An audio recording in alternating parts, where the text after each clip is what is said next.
For the truth is that Mr. Shaw has never seen things as they really are. If he had, he would have fallen on his knees before them. He has always had a secret ideal that has withered all the things of this world.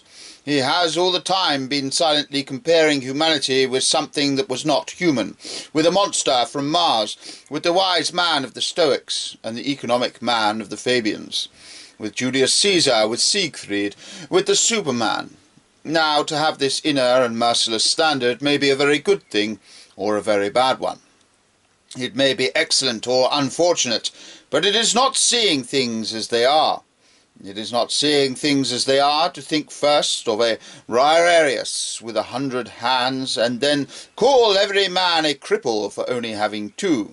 It is not seeing things as they are to start with a vision of Argus with his 100 eyes, and then jeer at every man with 2 eyes as if he had only 1.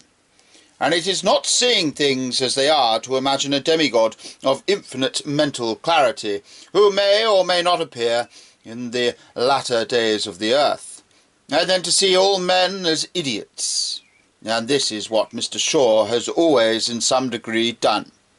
When we really see men as they are, we do not criticise, but worship, and very rightly, for a monster with mysterious eyes and miraculous thumbs, with strange dreams in his skull, and a queer tenderness for this place or that baby, is truly a wonderful and unnerving matter.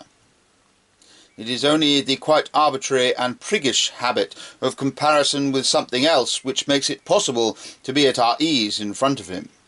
A sentiment of superiority keeps us cool and practical. The mere facts would make our knees knock under, as with religious fear. It is the fact that every instant of conscious life is an unimaginable prodigy. It is the fact that every face in the street has the incredible unexpectedness of a fairy tale. The thing which prevents a man from realizing this is not any clear-sightedness or experience. It is simply a habit of pedantic and fastidious comparisons between one thing and another. Mr. Shaw, on the practical side, perhaps the most humane man alive, is in this sense inhumane. He has even been infected, to some extent, with the primary intellectual weakness of his new master, Nietzsche. The strange notion that the greater and stronger a man was, the more he would despise other things. The greater and stronger a man is, the more he would be inclined to prostrate himself before a periwinkle. That Mr. Shaw keeps a lifted head and a contemptuous face before the colossal panorama of empires and civilizations. This does not in itself convince one that he sees things as they are. I should be most effectively convinced that he did, if I found him staring with religious astonishment at his own feet. What are those 2 beautiful and industrious beings? I can imagine him murmuring to himself, whom I see everywhere, serving me I know not why. What fairy godmother bade them come trotting out of elfland when I was born?